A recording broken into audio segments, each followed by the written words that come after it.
right? Do you remember when Christy said this? This was a Josh McDowell quote.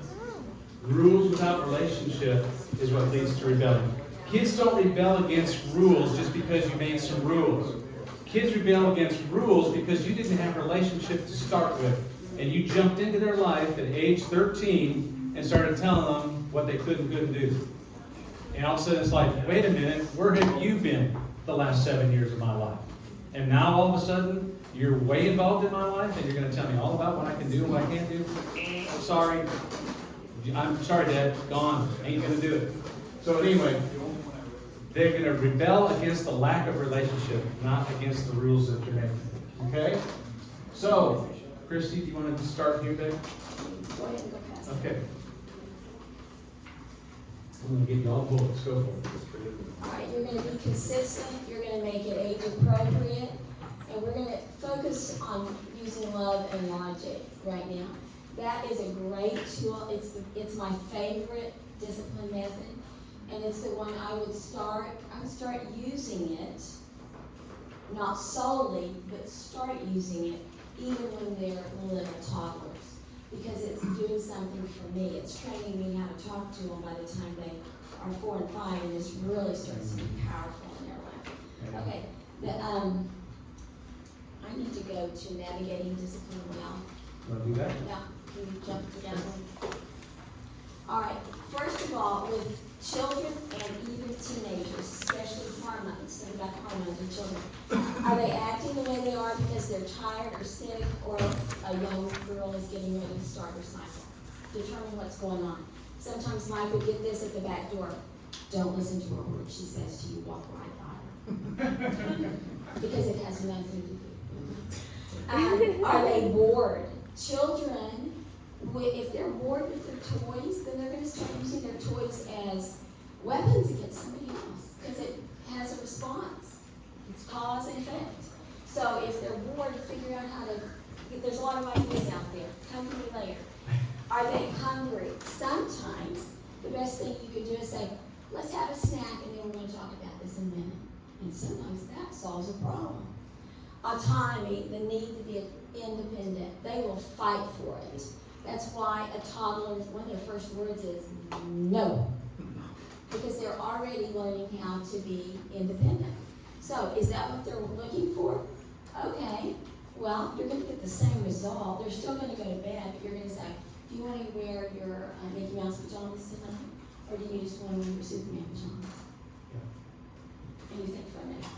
That kind of confused them because they were arguing about going to bed. That discussion's not up for debate, but do you want to really either? So, Christy, why don't you give us one early childhood education answer to someone who's bored with their toys? Bored with your toys. You've got too many toys available. Look at your room. Give them 4 or 5 choices. Box the other ones up, put them in the closet, and all of a sudden, the ones that they can see now, because they're not in the middle of the chaos, they'll start playing with more. How many people already know that's true? Mm-hmm. Right? All right. And then, when they're done with those? Rotate them. Yep. Rotate them. If you don't have a lot of money, rotate with your friends. Keep them in a tub. Okay? Look in your cabinets. Hair rollers are great toys, especially if they sequentially nest into each other. I mean, there's a lot of things we have in our house. Measuring cups, nest, counting objects. Go to the grocery store, buy yourself some beans and peas, That's good. pour them into containers. All right, love and logic. Basic principles. All right. Adults set loving, firm limits without anger. This is huge, y'all. You can't use your anger voice. You've got to use your neutral, take it or leave it voice. You don't lecture, you don't give threats, and you don't repeat the warnings. So, it would be, give me a, Mike, shoot me a ball. I do so much better when I get shot. Give me something. Like? Jennifer, shoot me a question.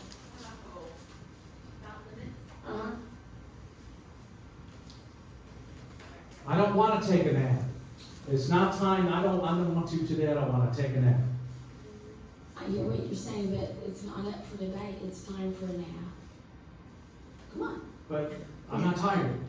I know you're not tired. Here's your lovey. Come with me. Keep coming at me. Okay.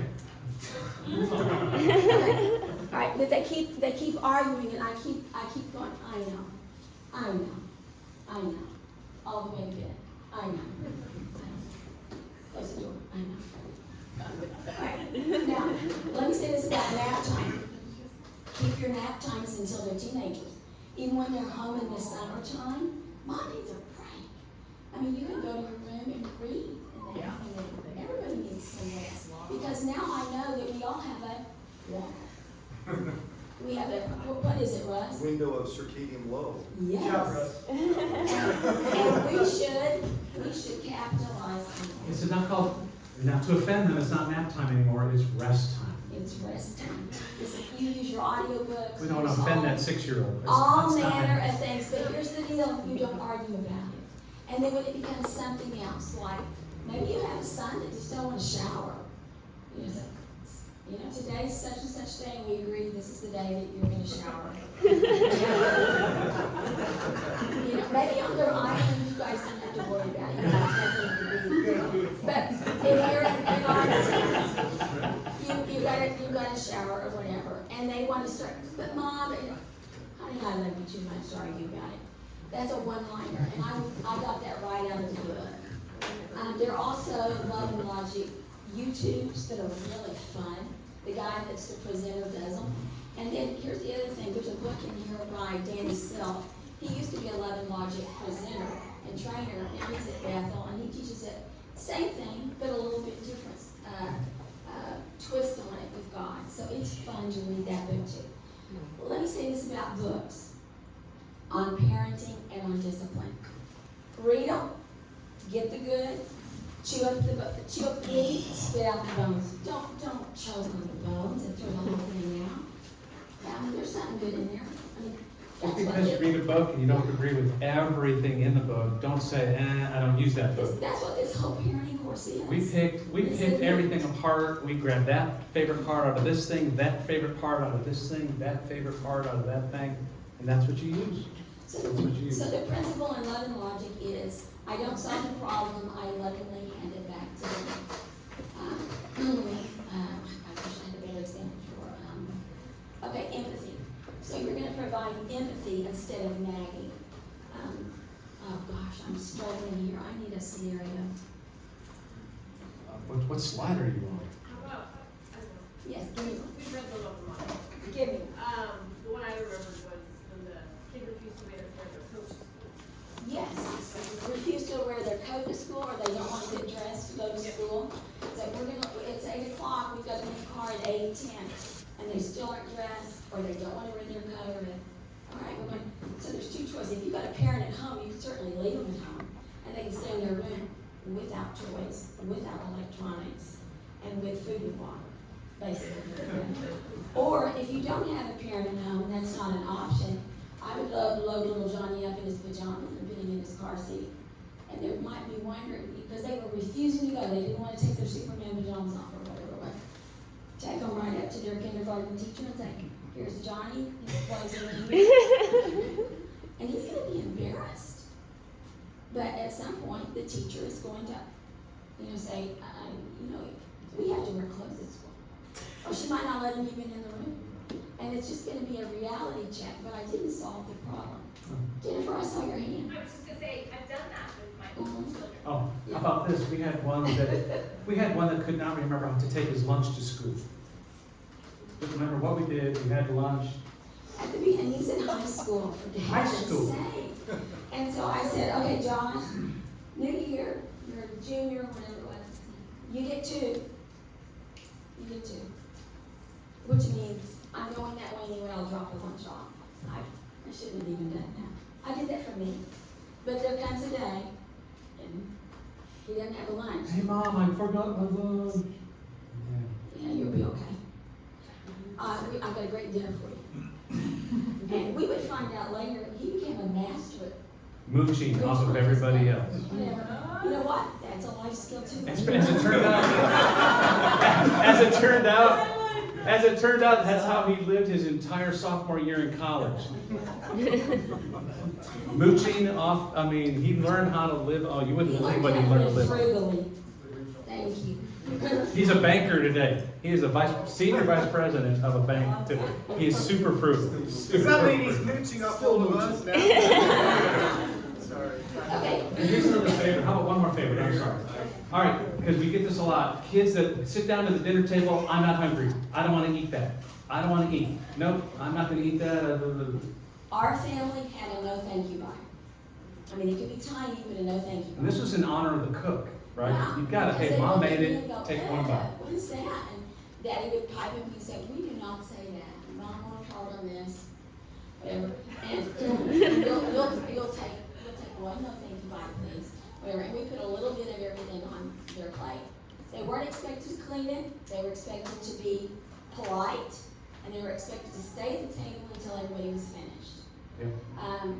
They were expected to be a part of the family while we were there. But they weren't allowed to complain about the food because that was disrespectful to me. I don't want them going to your house and complaining about what you serve them. That's not good form. No, but if they decide they don't want to eat. That's okay, they're not gonna die.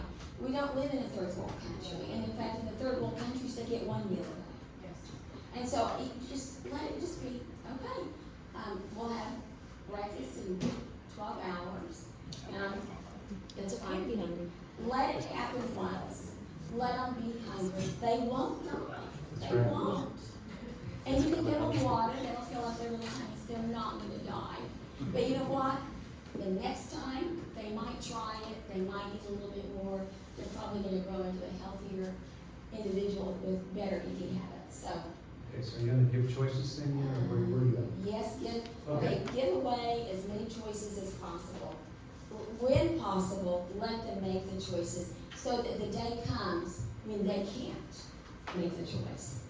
And you'll say, you've had a lot of choices, mom and dad let you direct a lot of this, but you can't make this one. You're gonna be at this school this year, I'm sorry, that's the way that's going.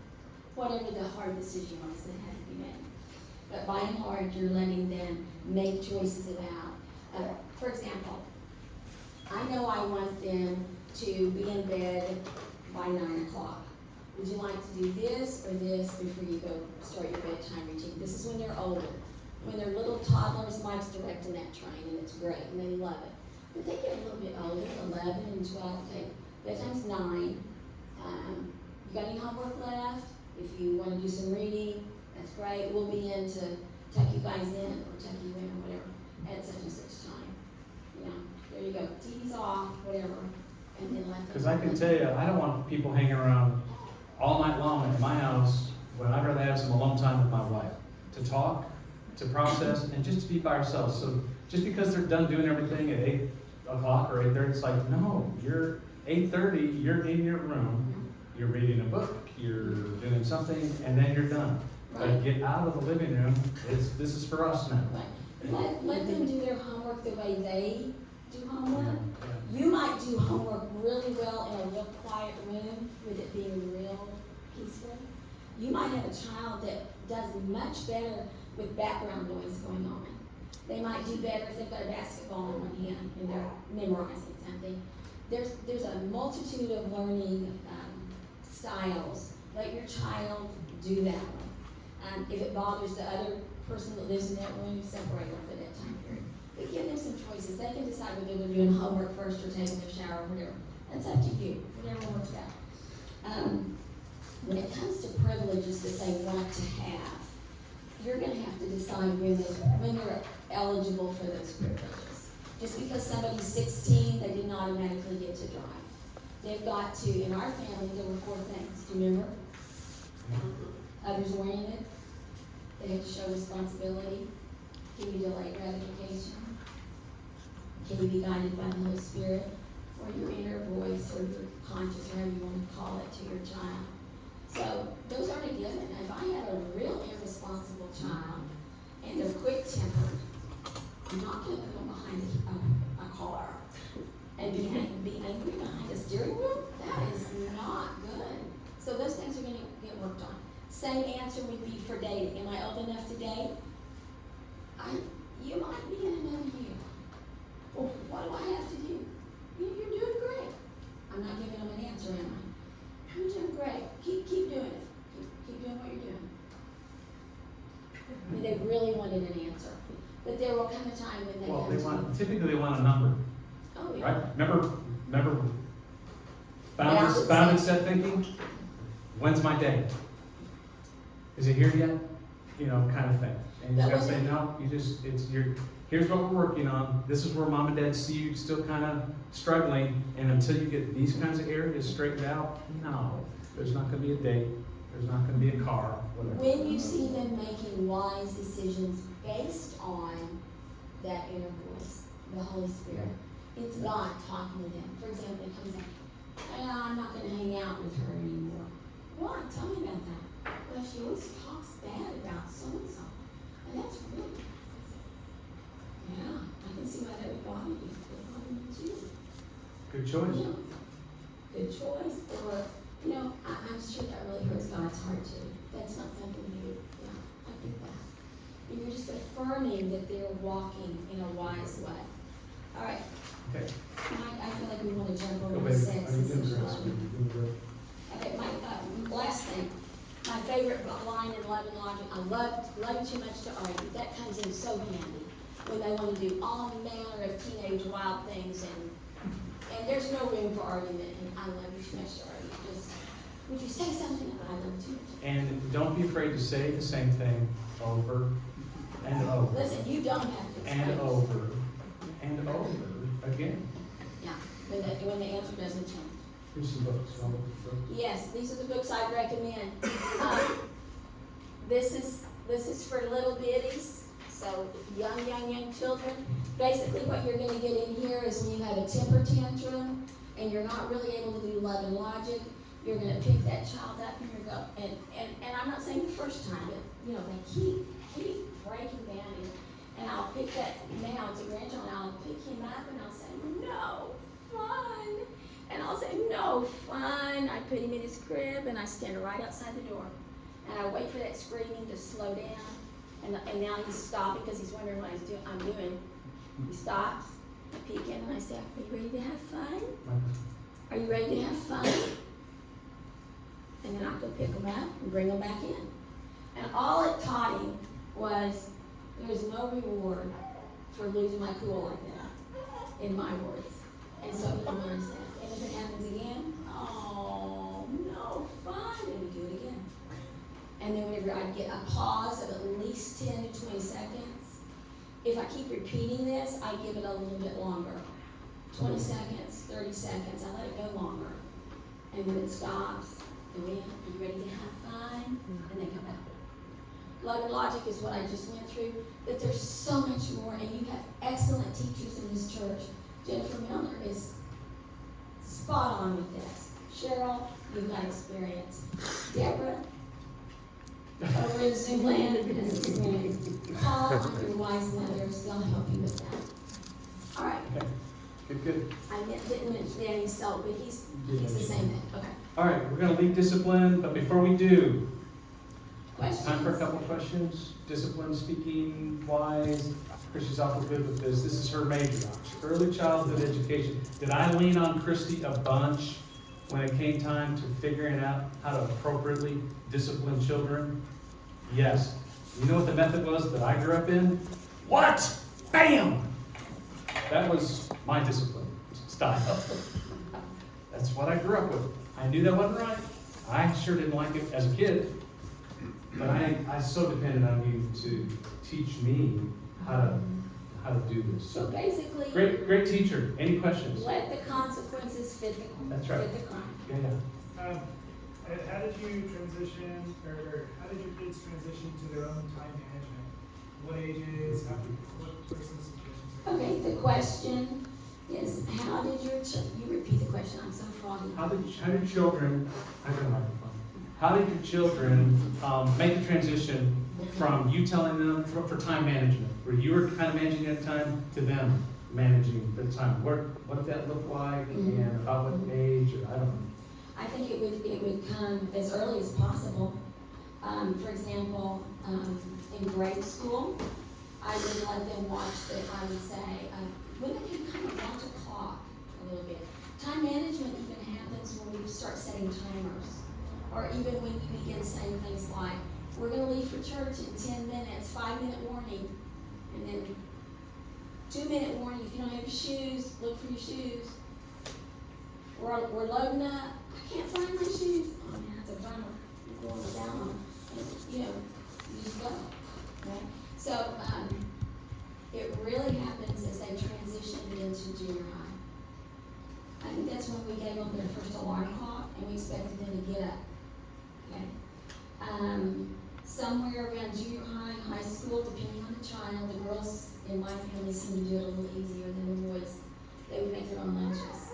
And they could do it the night before or they could do it in the morning. I wanted to make their lunch. I wanted to. But I knew they needed to learn. I think it's important to remember that in the transition between you managing their time and they're managing their time, there's some bumpy ground. Mm-hmm. And there's gonna be they're gonna miss some things and you're gonna have to go, yeah, I mean, there's, you know what I'm saying, there's gonna be some of that love and logic that's gonna have to happen in transition. Hopefully that they'll bounce right out of and go, okay, I get it now. If I don't do it, nobody will. Does that make sense? Mom's not gonna do it. Yeah. That way, anyway, there are some, believe it or not, there are some children who do even more than that. But we're just trying to do these things so that we have responsible adults by the time they leave home. We want them to be able to get up when their alarm clock goes off. We want them to be able to dress themselves. We want them to be able to feed themselves. These are pretty reasonable. Okay, anybody else? Yeah, go ahead. Just those 4 guidelines, do you tell them the 4 guidelines and then you not grade them along the way, or do those mysterious 4 guidelines they never hear about, but we know? I mean, in other words, you say, That's a good this is what question. you're responsible for, but what am I not hitting on? How do you Our figure they oldest two never heard those guidelines because we didn't have them. We just didn't have We them yet. didn't have the wisdom to have them. We didn't have them yet. The other two heard them, but they weren't like plastered on a wall or anything. But when our youngest, for example, she's the most recent in my memory time, a lot of times it would have to do with a party or it would have to do with an activity with other students or dating, possibly. And it would be, do you think I would be able to da-da-da-da? And I said, well, let's say this. She eventually got to that place.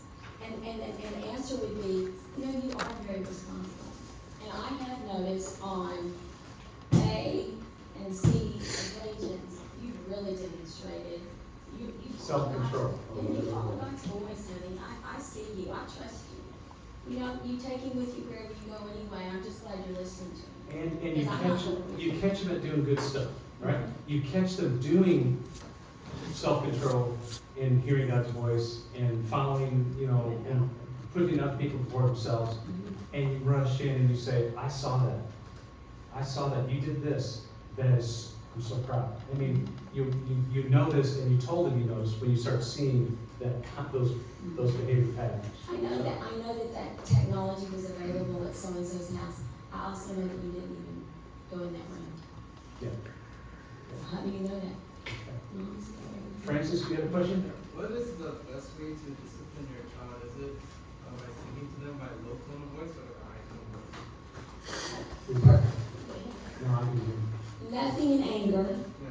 So if I start, The question was, best way to discipline? yes. Yeah, like a low tone voice or a high tone voice? Oh, normal voice or like, Right. My grandson that was at the top of the jungle gym the other day, and he's a toddler, he should not be up there. It was a strong voice. And so for me, it sounded loud. But it didn't sound angry. It was just, Daniel.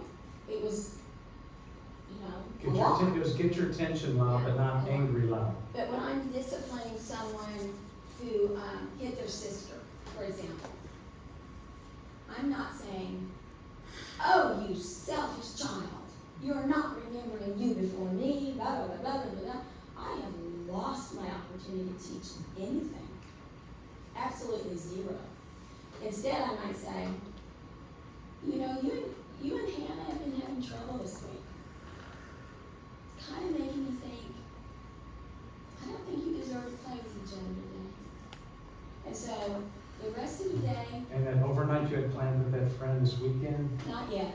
Um, Today, yeah, I wouldn't do it yet. I do and then I might go the next day. In other words, sometimes I would separate those children who are at each other until they can't stand it and they want to be with each other again. It's like, no, I'm sorry, you cannot play with her. I'm sorry, the American Girl dolls are in her room. You cannot play with her. Whatever it would be, and keep them away from each other. And the next day, Mom, are we going to play together today? I don't know. I'm still thinking about it. I'll let you know. You know, that drives me nuts when you just put off telling them things to do.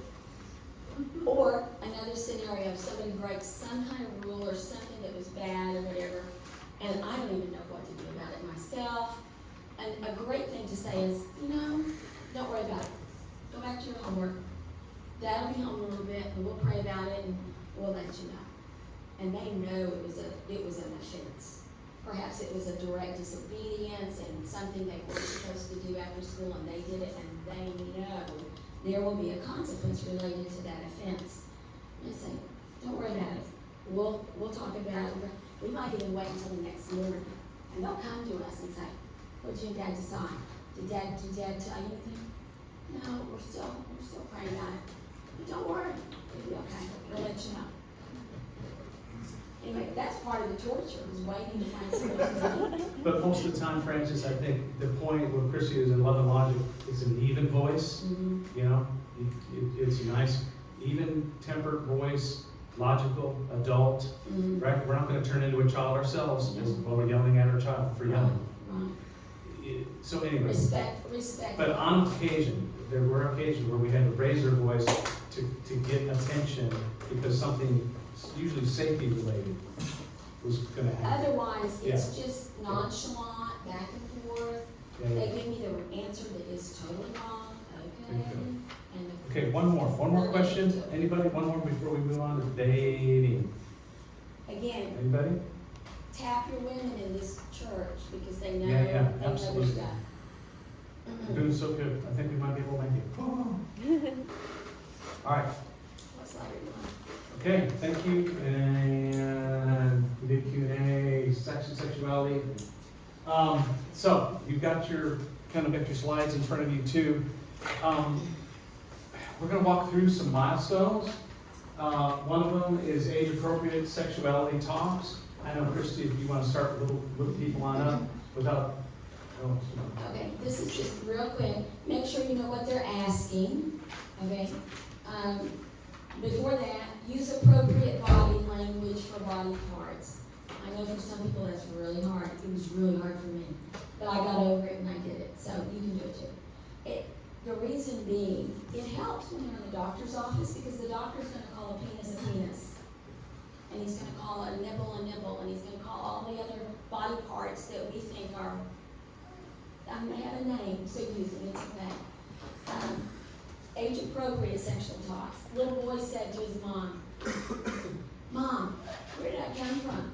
And she started into the birds and bees discussion, and then he said, "Okay. Oh, I thought I was born in Texas." So he wasn't really asking about sex. He was asking about where he lived, where was he born. So find out what they want to know. And so if a second grader or a first grader comes to me and says, "Johnny said that babies come from mommies or out of their mommy's tummy or whatever," I said, I would just leave it there. I'm not going to go any further. I'd say, "Well, yeah, that's where babies are. They until they come out." And if he doesn't ask me how they come out, I'm leaving good enough alone. If he gets to third grade, somewhere in third grade, and he hasn't asked yet, and it's a boy, and it's our son, Mike's taking him on a fishing trip. And they're going to have the talk. You're going to have to talk. Yeah, that's kind of the next thing. Somewhere in that age range, it's, again, my daughter that was in public school had this discussion a little sooner than her friends, than her siblings that were in Christian school, just because she hit the world flat in the face as a sixth grader or fifth grader. She'd already had the talk in Christian schooling, but by fifth and sixth grade, we were having some advanced follow-up discussions. I would say that we're a little quicker than what. Yeah, and that feedback form we told you about, we asked our daughter later on, she was now a college student when we were starting to write this material, She said, we asked her, would you do anything different? The way Mom did the talk with you, what would you do different? How did you think that went? Yeah. She actually said, you know, it would have been helpful if you had a little booklet or something for me. I kind of would have liked to see pictures of the things you were telling me about. I mean, that's great. And there are some really good books out there Yeah. for whatever Instead of me age. trying to So. illustrate with my words, so. But find that time, get comfortable with the topic. You don't have to talk about a lot. Believe me, a conversation with my son, when we had the talk, was very one-sided. I was doing most of the talking, and I told him about the mechanics of everything, and his eyes kind of got big. And we were driving back, and we're both looking out the front of the windshield, and we're having this discussion, because this is a tough one to have across the table, eye to eye. So I was in a car, and I'm looking this way, he's looking this way, and we finished with the mechanics of everything. It's kind of quiet, and Josh says, "And Mom likes this?" I said, "Yes." I said, "That's what's crazy." I said, "Right now, it sounds terrible, and it's supposed to. It's something happens when you get married." I said, "Buddy, I wish I could explain it better. Something happens when you get married, and this thing that sounds what becomes amazing." Okay, another quiet stretch. "So you and Mom have done this like 4 times?" 4 kids. I said, "Yeah, and we practice some too." He goes, "Okay, that's enough. Let's go home." Is that okay? Anyway, we went home. It's just, you got to navigate that thing, make it as unclunky as you can, but you know what it is. But they really need to hear it from you and not from their buddy in the locker room, right? With daughters, you want to have this discussion well before they get into puberty. Yeah. Speaking of puberty, if your daughter is going to go through puberty, let's say she goes through puberty at 12, she's probably going to start having mood swings at 10. And you're going to think, what is with the fits that we're having a sudden? And if you start looking on a calendar, you're going to start seeing it starting to have a cyclical rhythm. So that's happening. With daughters, it's not the same. Eye-to-eye contact. Make sure that they're understanding what's going to be happening to their body. Girls in grade school are real worried, is this going to happen when I'm at school or when I'm at someone's house and I'm not with you? So, how do we solve the anxiety? Go there. Go right there. And I'll say, okay, this is what you do. You'll discover something when you go to the bathroom, or maybe when you're sitting in class, you're going to go, oh no. And so I would say, okay, you either have a sweater or a jacket, or you borrow someone's and you tie it around your waist. You go to the office and you tell Mrs. Smith, I need to call my mom. You call me and I can pick you up. Or plan B, we can put something in the bottom of your backpack. Oh no, somebody might find it. I have a hidden thing that I can put in your, whatever, we can put a supply in there. The best thing was to call me, but just to tell them how to tie a sweater around their waist that cover their bottom. Or just to go tell their teacher. It's a wonderful thing. For a little girl, it is very, it's just hard when your body goes through that little change. And you want to be confident. So sometimes the best thing is to know what to do if things go wrong. And that would her world is going on. So there's a lot of these little events as they get to that age, as we're getting into manhood or womanhood. We're going to run through the things that we did with our kids real quick. You can decide to do something similar or not. Different people do different things. When they got to that age, when their voices were changing and hair was starting to grow out in parts and body things were changing, and oh my gosh. We knew it was time, but we wanted to celebrate it somehow. So in that 12, 13-year-old range somewhere, we would take each child on a special trip, a coming-of-age trip. Chrissy took a couple of the kids on their special trip. Dad took the other 2. I took my oldest and my baby on their special trips. And this is we just had fun together. Yeah, you sprinkle in some discussion about, hey, you're not a little girl anymore. Did you know that? You're a woman now, you're a young woman. And how do I know this? Whatever. And I'm going to start treating you different. Now that you're a young woman, young man, you and I are going to have, our discussions are going to be a little different than they've been in the past. I'm going to expect this, and I'm going to do less of this, and hope that you step up to that. You know what I'm saying? You begin having that I think children need to know. I didn't get this. When am I a man? Is it when I have hair? Is it so anyway, parents help the kids know childhood is gone. You are now a young adult. And we're going to start navigating young adulthood with you. And we mark that with this trip. How do you do that? And you can do a purity ring or not as part of that celebration and talk about a purity lifestyle and things. People do all those things differently. Do the special trip. And then we read books. My kids got used to Dad reading books with them. And so one of the things we would read together, these are Pure Desire by Joe White. He's the guy that developed Kanakuk. I don't know if you guys have heard of Kanakuk or not back in the mainland. But anyway, great guy, wonderful book for people kids to start wrapping their heads around how do I do dating and spending time with the opposite sex in a pure way. Because the interest is there. The hormones are flying. They're raging. But how do I do it? What do I do with all those hormones? Anyway, Pure Desire. And then for the gals, my daughter Addie, again, my baby, we tried a lot of new things with her. She really, really liked this one. It's called For Young Women Only, What You Need to Know About How Guys Think. And it just helps them, back to that modesty deal on what I wear and how I dress and how I act and why guys act the way they do when I say this anyway, great resource. Okay? Very helpful. Very good coming of age Are we thing. going to talk about the whole purity thing a little bit? No.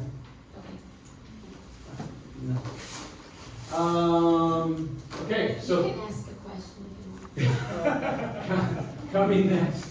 After the special day, we talked about this a little bit last night. Okay, we want to go together. We like each other.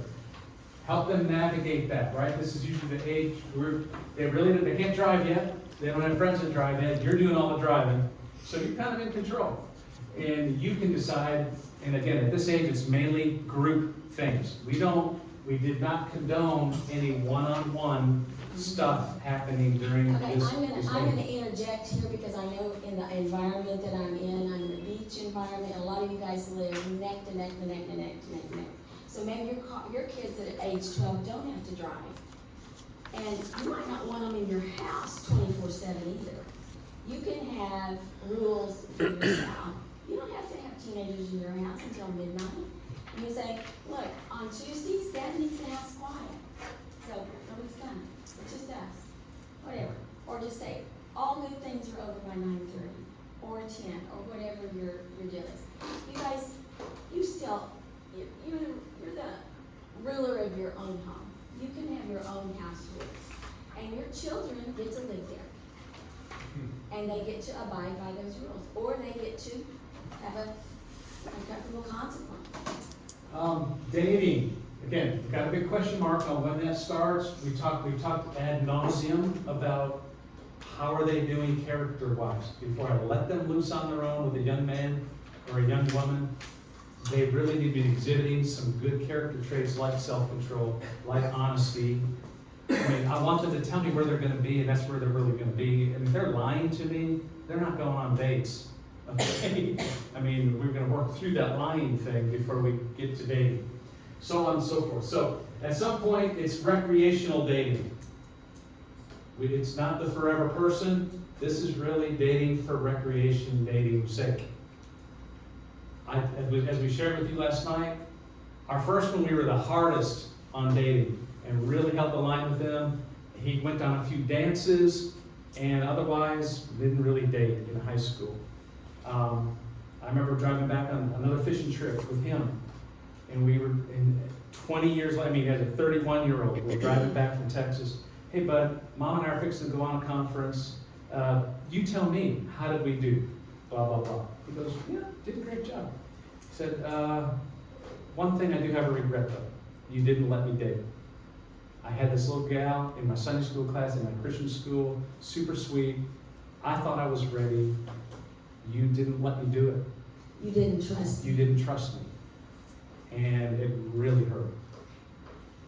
And here's the thing, he was trustworthy. He was a great We kid. were afraid. But we stepped in with our hard line and we said, no dating, no recreational dating. You know, whatever our rule was at that time, we were a little freaked out by the whole We dating thing. hadn't added in those 4 things, Yep. just, discerning, is he listening to, and He goes, Dad, I love my wife. I have a marvelous life. I'm sure I met the woman and married the woman I'm supposed to. But I do have a regret that you didn't trust me and let me do that. And he did it all the right way. He appealed, he asked for permission, he asked for blessing, and we didn't get it. So, at any rate, you navigate this differently with each one. And all my kids ended up doing some recreational dating, navigated it pretty darn well, and all now as adults say, yeah, that was a complete waste of time. But you can't tell them then, because so we navigated that with them. We walked alongside them on every one. Then at some point, there's going to be dating with purpose, right? Don't know if we'll get any details of that today, but basically at some point, and all our kids met their future spouses in college. And so we navigated that with each one about the same way, and we can talk about that when we get to that point. But anyway, that's kind of when it happens, college and beyond. Now I'm going to start dating, and it really should be, wait a minute, I know something about you that I really, really like, and I think you could be the forever kind of person. I want to spend some more time with you. Who do I need to talk to ask permission to spend that focused one-on-one time just with you? we would have conversations, even around the dinner table, about what kind of qualities would we look for in a husband. And fortunately, you were modeling most all of those things. And the girls would say, well, we said, well, do you want him to have a job? Yeah. That would just assume, because they didn't know any different.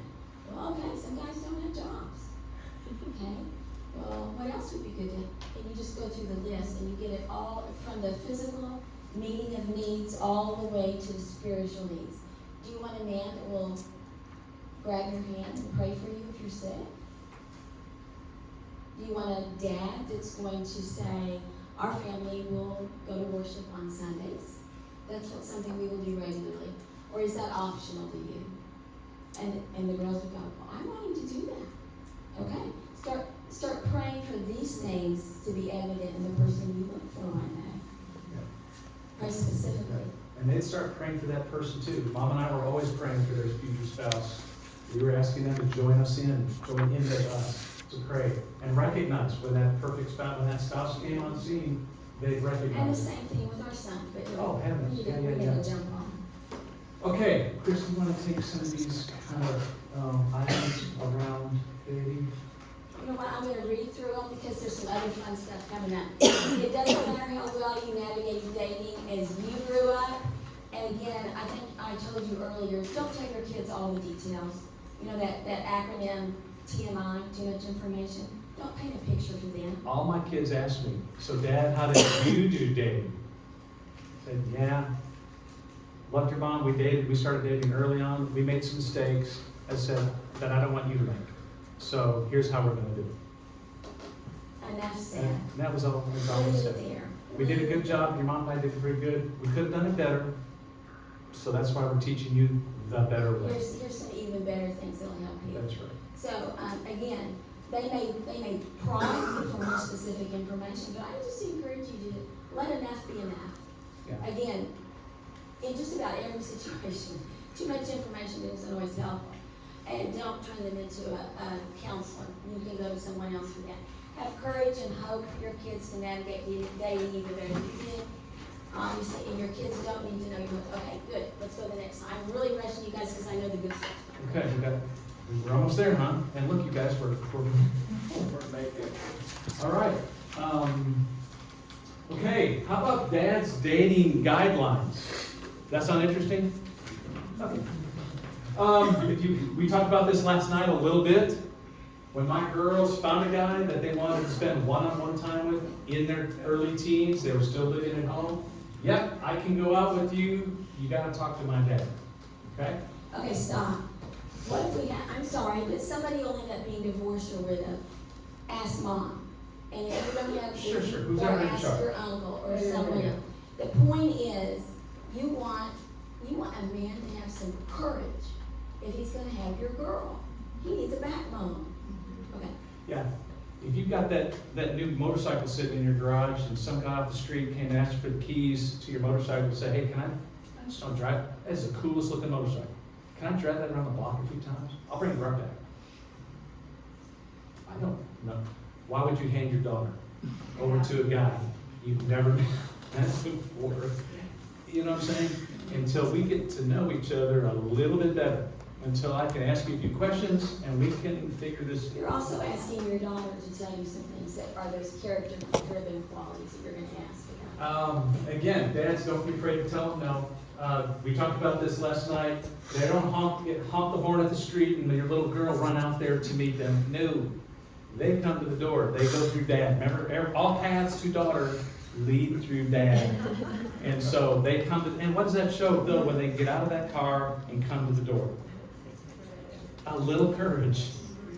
Or a lot of courage. Right? And again, these are the kind of boys I want my girl to date. I want them to have some protective, courageous thing about them. Anyway, what's the plan? We talked about that. We're going to talk about Josh and Jenny's rules here in a second. Nothing good happens after 11 o'clock at night. So that was the curfew time. Well, why? Because nothing good happens after 11. I'm sorry. And we mentioned this yesterday. Again, as they're dating, spending time, try to limit that time as much as you can. We don't want them on the phone for every hour that they're not seeing each other in person. Oh my gosh. No, right? Because that's intimacy time too. On the phone, we're getting closer too. Just talk. No. Manage that time really well. All right, Josh and Jenny's. This is an actual list. This is our first one that went through courtship, dating. They made themselves some boundary rules. And they invited us into their process. And they invited her parents into the process. It was so great. Keep hugs short and light. There wasn't this mud. The more you kind of tighter, no. It was they knew. Keep hugs short and light. We are not going to be in a house by ourselves. Period.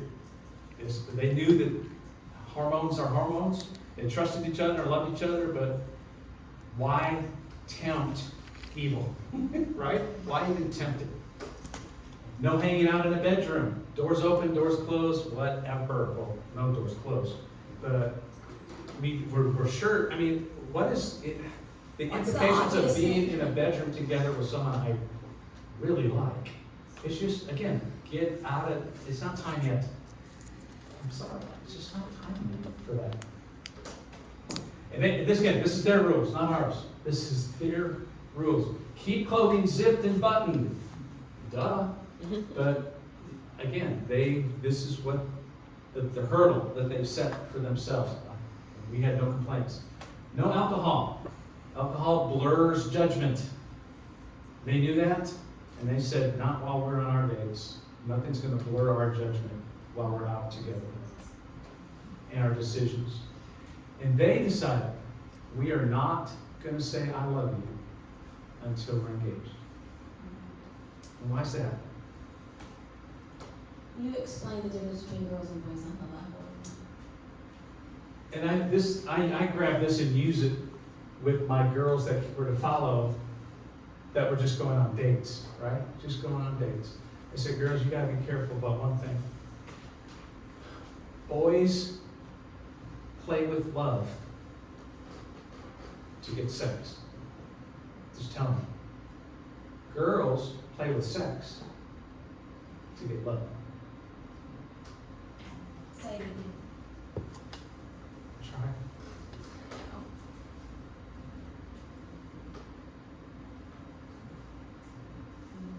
Boys will toy, play around with love, like it's whatever. Throw out the romantic word. They'll throw out the I love you, because what they really want is sex. Girls will play around with sex because what they really want is love. And playing around with sex for a girl will be thinking she needs to dress provocatively, being seductive. And she does, it doesn't come innately, but she's seen it on movies or shows, and she thinks that must be how I get love. If she hasn't been loved at home. Yeah. But if she's had a father who has shown her what true love is, and that she's valued, that she's protected to the point that someone that wants to come pick her up for a date is going to come to the door, by golly, or he's not coming in. I am feeling very important and very valued, and not because you're being strict, but because I'm your treasure, and you would tell that to these boys. This is my treasure. This is my girl. So they would feel that way. So I don't think there was ever a risk for them, but I can understand how a girl would feel that way. Anyway, that's why we protected the love. And we called it the L word. When we were dating, we said, little girl, you do not use the L word. Don't let him use it. When he does, you tell us. It's a sign. It's a sign. I promise you, it's a sign.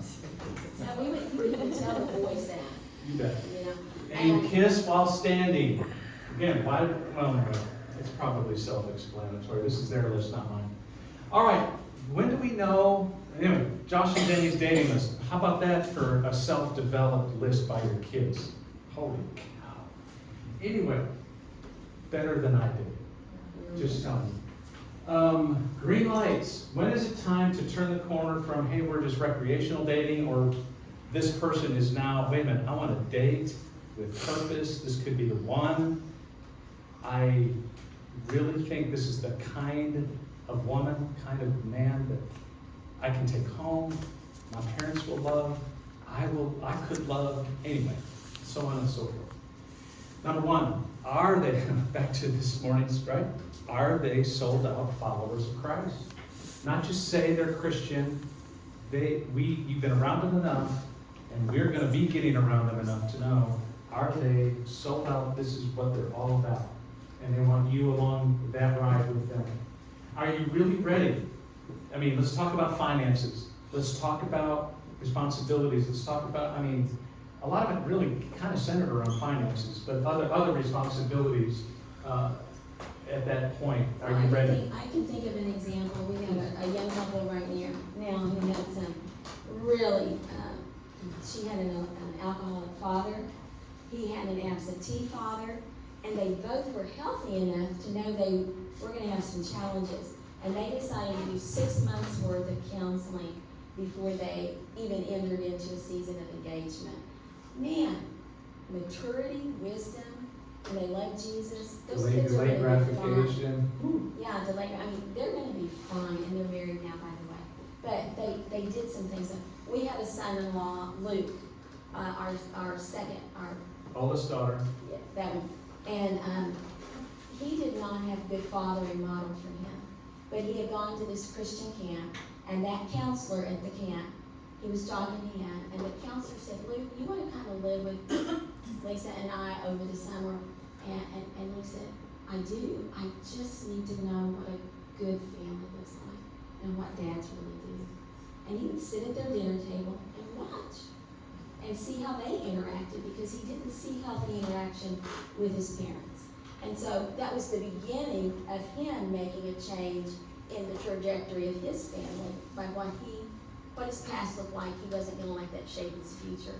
But he had to get some hours all my towards his future PhD. son-in-laws, we had to navigate these discussions together, and Luke did such a great job. And he's a great dad. He's a great dad. He's learning. He's letting his wife teach him how to be a really good dad, because he really still is on a huge That he learning has curve. enough humility to do it. And wait a minute, do you trust mom and dad enough?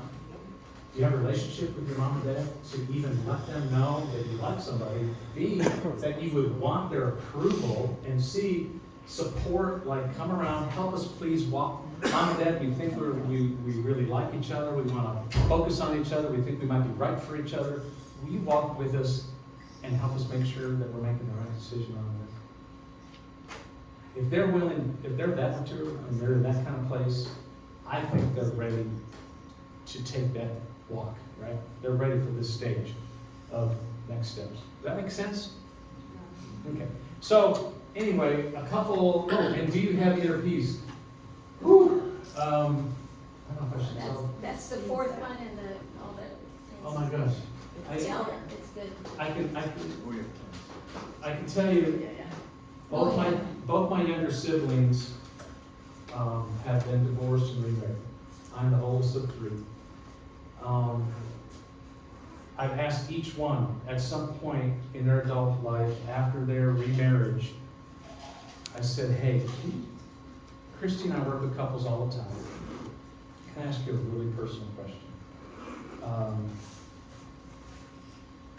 When you were when on your wedding day, when you were there, or basically, did you know? When did you know? That was my question. Did you ever know? Did you ever know that this wasn't going to work out? Both of them, individually, 5 years apart from each other, told me, I knew on our wedding day, when I was standing in the back of the room, my stomach was all over the place. And this wasn't just jitters. All right, everybody gets jitters. This was nauseated. What am I about to do? I do not love this guy this much, but here we are. We may have had sex already. I'm kind of in. So, and the guests are all here, and the presents are stacked up. So they did it. They did, and they both ended up in a divorce. And so, can I tell you what I did as a dad, walking 3 girls down the aisle? Each one. I just did my last one 2 years ago, 2-3 years ago. The music's playing. The congregation's standing up. And behind closed doors with my little bride. And I turn her, I grab her hands, and I say, sweetie, Dad's got his car parked outside. Are you ready? Are you ready to do this? If you're not, it's okay. Mom will take care of everything. She's good like that. She'll figure it out, and it'll work out, whatever. You and I, right now, if you're ready to run, I'll run with you. Let's do it. No, Dad, everything's good. Everything's good. It's right. It's okay. Doors open up, and we go down the aisle. And mine takes the dreaded walk. By the time I get to the end of the aisle, I'm a wreck.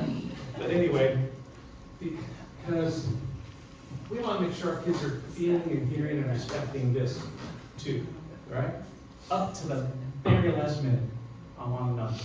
And he's been telling them all along in front of the fiance, by the way, I am going to ask her before we go out. This isn't going to happen unless you for sure. Yeah. So it's all good. Couple of good resources that we've had recommended that we've never read, but that we trust. Thank you to the Buckwalters for this one here. We were talking about dating with them and some other things, and Cheryl's like, wait a minute, that sounds so much like the exact same kind of stuff that this guy talks about.